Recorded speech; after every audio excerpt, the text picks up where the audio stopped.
Japanese Tales. The Lure. A fine young man of the highest birth, a captain of the palace guards, let us say, once made a secret pilgrimage to Kiyomizu, where he spotted a very pretty girl.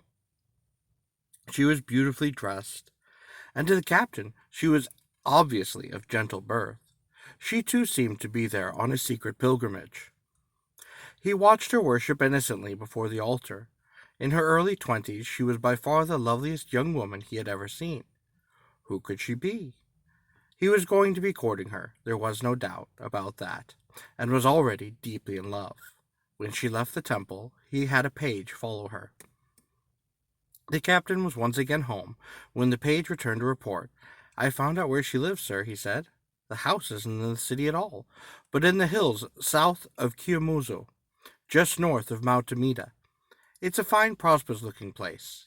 The woman with her noticed me behind them and asked what I thought I was doing. I told her I was just obeying my master, because he'd seen her lady at the temple, and had told me to find out where she lived. The woman said next time I came that way, I should be sure to stop by." Greatly encouraged, the captain sent a letter, to which the girl replied very sweetly. Several such exchanges followed, and in one letter the girl wrote that living as she did back in the mountains, she really could not go into the city. "But do come here," she added. "I'm sure there's no harm in us talking through a screen."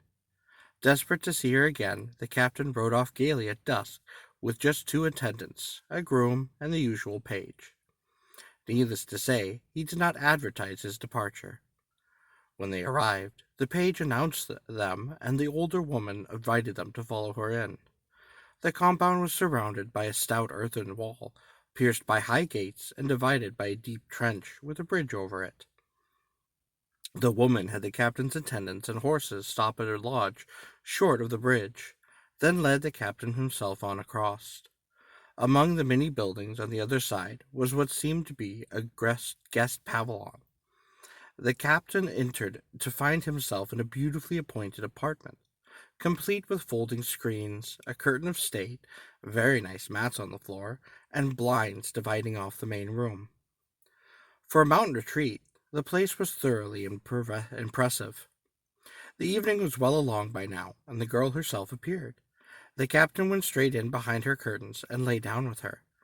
By the time they had made love, he knew she was infinitely more beautiful in his arms than she had ever been at a distance. As they talked, the captain let her know how much he loved her, but she seemed very downcast, and apparently was even weeping, though she tried to hide it. Not understanding, he asked her why. She only answered that she had just thought of something sad, which puzzled the captain still more. "But we love each other now," he said. "You shouldn't hide things from me. What's the matter? What is it?" "It isn't that I don't want to tell you," she replied, "but oh, I can't bear to." She wept all the more. "Speak, tell me, am I going to die somehow?" "Oh, I must tell you. You see, I am the daughter of so-and-so, who used to live in the capital. When my parents died, I was left an orphan. The master of this house is a beggar outcast, whom a tremendous stroke of fortune had already brought to live here. He abducted me, and now he sees to my every need and dresses me in the best. And from time to time he sends me off on pilgrimage to Kiyomizu, where men see me and fall in love with me, just as you did. I lure these men here as I did you, and while they sleep, the outcast thrusts a spear down from the ceiling. I guide the point to the man's chest, and the spear runs him through. When he's dead, he's stripped of his clothes. His attendants at the lodge on the other side of the moat are all murdered and stripped too, and the horses are stolen. I have done this twice already, and all I have to look forward to is more of the same. So this time, I am going to take the spear point instead of you, and die myself. Run away. I am sure your attendants are already dead. Oh, to think that I'll never see you again." She sobbed as though her heart would break. The captain's mind reeled, but he managed to gather enough wits to say, "How horrible! And you talk of dying for me? No, no, thank you. But I can't escape myself and leave you behind. We'll go together." "Well, yes, I've longed for that too, many times. But if he doesn't feel flesh under his spear, he'll be drawn down instantly to see what's wrong. If we're both gone, we'll both be caught and killed. No, please save yourself and do pious works for the good of my soul. I can't go on committing these monstrous crimes." "How could my good works ever repay the debt that I'll owe you? But all right, I will go. They'll have taken up the bridge over the trench after you crossed it. Go out the door there and make your way along the narrow bank beyond the trench till you get to the little opening in the outer wall, where the brook comes in. You can squeeze out through that. Ah, it's time. When the spear comes down, I'll put it to my chest and let it stab me to death." Already the sound of voices, terrifying now beyond description, could be heard elsewhere in the house. Weeping, the captain drew on a single robe, tucked the skirts up into his belt for ease of movement, and stole out the door. He got along the bank and out through the opening. So far, so good. But where was he to head now?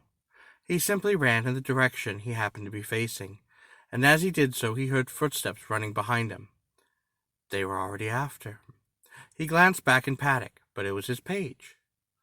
"Where did you come from?" he cried in relief. "Well, as soon as you were gone, they took away the bridge, sir," the boy replied. "That's usually a bad sign, so I got out over the wall. When I gathered they'd killed the groom, I wondered what they might have done with you, so instead of getting away, I hid in a thicket to see what might happen. When I heard someone running, I hoped it might be you, sir, and I followed to make sure.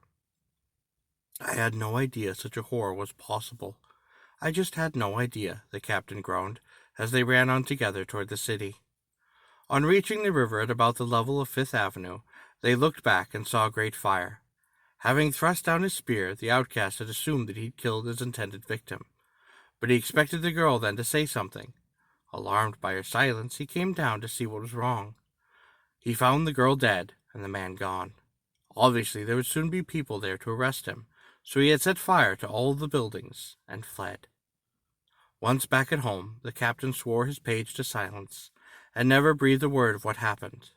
But every year he commissioned solemn Buddhist rites, and though he never revealed who they were for, they must have been for the girl who had died to save him.